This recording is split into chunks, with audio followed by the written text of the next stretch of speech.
The Mercenaries is a score-based minigame that was created by Capcom. The style of this minigame was heavily reinvented after the release of Resident Evil 4. If you guys don't remember, this minigame was also in Resident Evil 3 where it debuted, and it was called Operation Mad Jackal. Essentially, this new Mercenaries involves the player character killing enemies in the form of a combo while applying extra time to the clock.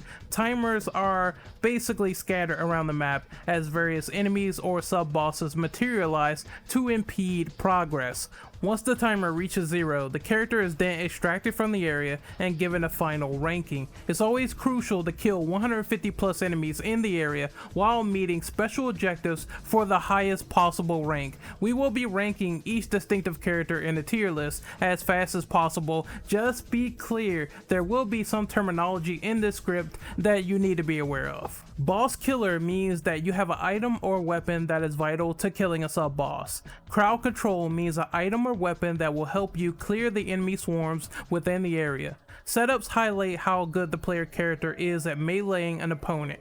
We're also taking certain parameters into consideration, especially how it comes to characters who can despawn lost plagas. Time building is crucial to setups. For example, how fast can you acquire time on the clock due to a melee move? I'll be starting off from best to worst as we gradually go down this list. Also keep in mind that this is only my opinion at the end of the day, so if your list differs from mine, then that's totally fine. This is just my thoughts after playing Mercenaries for so many years. Starting off with an immediate S rank is the master of betrayal himself, Albert Wesker. Wesker's loadout consists of a semi-automatic sniper rifle, a silenced handgun, 4 frag grenades, 3 flash grenades, 1 flame grenade, a Killer 7 Magnum, and a first aid spray. The versatility is immaculate with this loadout considering you have everything needed to close the gap. If an enemy is long range, you can pop out the semi-automatic sniper rifle. If someone is closer to you, then you can lead that into a setup with the Silver Ghost. If you have issues with crowd control, the grenades can thin out the herd at the same time. This could also be said for sub-boss killers as well, since you have the Killer 7 Magnum and you also have the sniper rifle that can handle them with ease at any range. There might be complaints that Wesker doesn't start off with any backup ammo. I would say that this shouldn't bother you too much since the enemies will drop all the ammo you can ask for, not to mention that there's a full heal waiting for you if you get into any turbulent bind. You might also want to discard the silencer since it gives no tactical advantage whatsoever due to all the enemies being alerted in Mercenaries to begin with. Wesker has a decent amount of health to withstand punishment at 7 blocks of HP. He's a decent speed character as well, not faster than Krauser or Ada, but he can still cover the map pretty well. The most amazing part about this character applies to creating setups and time building. The axe kick and the thrust punch strikes hard and it strikes fast. It will also immediately kill on contact, which signifies that Wesker's setup will always be extremely easy to use. Wesker is also a plaga killer as well, which is vital to any setup. Couple that in with the fact that the thrust punch can hit multiple targets at the same time, and you're looking at the best Mercenaries character within the game. He's either best or second best within every map available. I had a difficult time placing A ranks, but I would comparatively place Ada and Krauser in this bracket. Why, might you ask? Well, let's start off with Ada. Ada comes equipped with a Punisher, a TMP, a semi-automatic sniper rifle, rifle ammo, TMP ammo, handgun ammo, 3 flame grenades, and a first aid spray. She's starting off strong with another fleshed out loadout that is able to kill most things within distance or far away. The flame grenades also make good crowd control, and your essential boss killer will mostly rely on that semi-automatic rifle.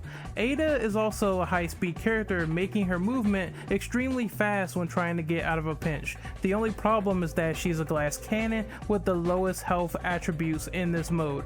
Her melees are also not that good because the fan kicks don't instantly destroy the plaga once she hits someone. The reason why she isn't lower is because the positives do outweigh weighted negative. The speed and the loadout will be more than likely in your favor in most maps. It's just gonna take you quite a while to kill the Bella sisters unless you are Wesker, Krauser, or Hunk on the village map. She's solid everywhere else just due to the loadout and the ability to keep the combo. Now let's describe Jack Krauser, the man of malevolence. Krauser starts off with a custom bow and arrow bolts, 3 flash grenades, a first aid spray, and a faster knife animation. Krauser is an absolute monster when it comes to dealing with any sort of sub-boss. He fucking destroys them with a special animation where he summons a gigantic blade arm and he does a thrust lunge that kills everything in front of him. That alone should give you no issue whatsoever with any sort of sub-boss. Both of his melees are fast, clean, and usually insta-kills if they land against any normal ganado. The flash grenades will be your crowd control or plaga killers in this department. Krauser also has the largest health bar in the entire game of Mercenaries. He's fast and he decimates sub-bosses. The only reason why he's stuck at an A rank is because the bow is almost like a gamble. It's good in the right hands, but it's not better than Wesker's loadout, nor is it better than Ada's. Also, any missed shot can mean a split second between getting grabbed or losing the time bonus. You do not want this to happen at high level play, and I feel it happens a lot. It demands precision, and precision is not always easy. The bow can stun, headshot, and do all these wild things, sure. It's just not the most efficient loadout when talking about leaving no room for error. I would say any setup involving a handgun, sniper, and magnum can work so much better in your favor. If you're looking for loadout efficiency, then you won't get it with Krauser, but everything else makes up for it. Krauser is good on most maps except maybe Castle. I can see a struggle game happening there with the shield enemies alone. Coming in at B rank would be Mr. Death himself, Hunk. Now I know most people will not agree with this lower ranking, but let me explain. His loadout consists of a custom TMP, TMP ammo, 3 frag grenades, and a can of first aid spray. Hunk lacks the proper boss killing essentials like a sniper rifle or a magnum.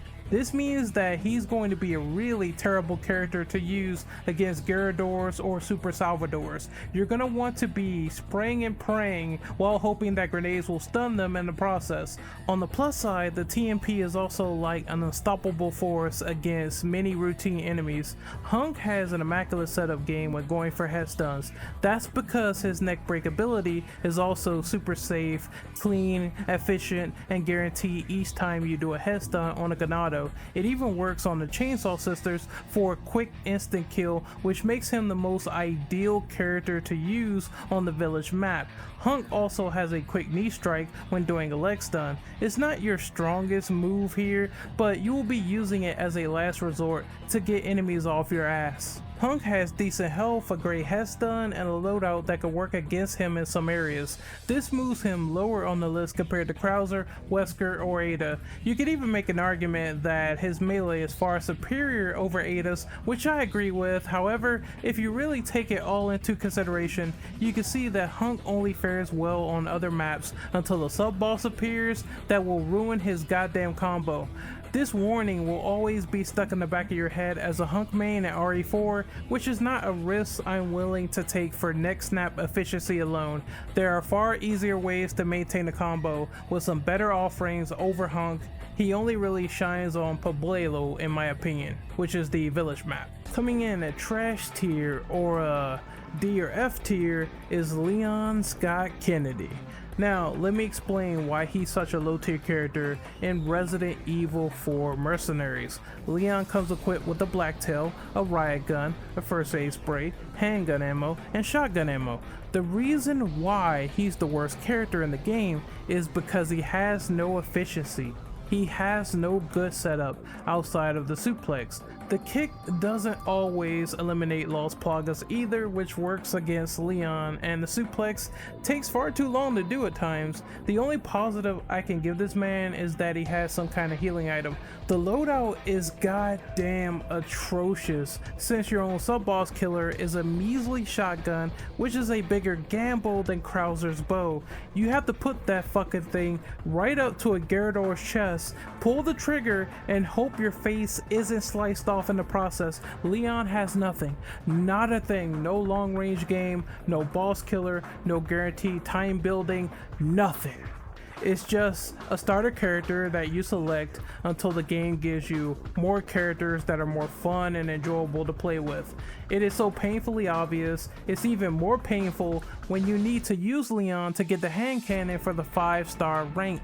Leon's great in the main game, but here, he's just an afterthought. He sucks. Anyway, this is Renegade Operative signing off. Hopefully you guys enjoyed this video talking about the characters and mercenaries, breaking down their skill sets, what they can do, what they can't do, what they're the best at, what they are not the best at. Sign off in the comment section below. Let me know. Talk about your experience with mercenaries, these characters. Did you like this tier list? Would you arrange it differently? Sound off in the comments. Let me know. Like the video, share, subscribe if you really enjoyed it. It really helps me out a lot. And once again, I am very, very tired right now. I don't know if you noticed, but I am a tired Billy right now. So I just want to go to bed and I just want to sleep.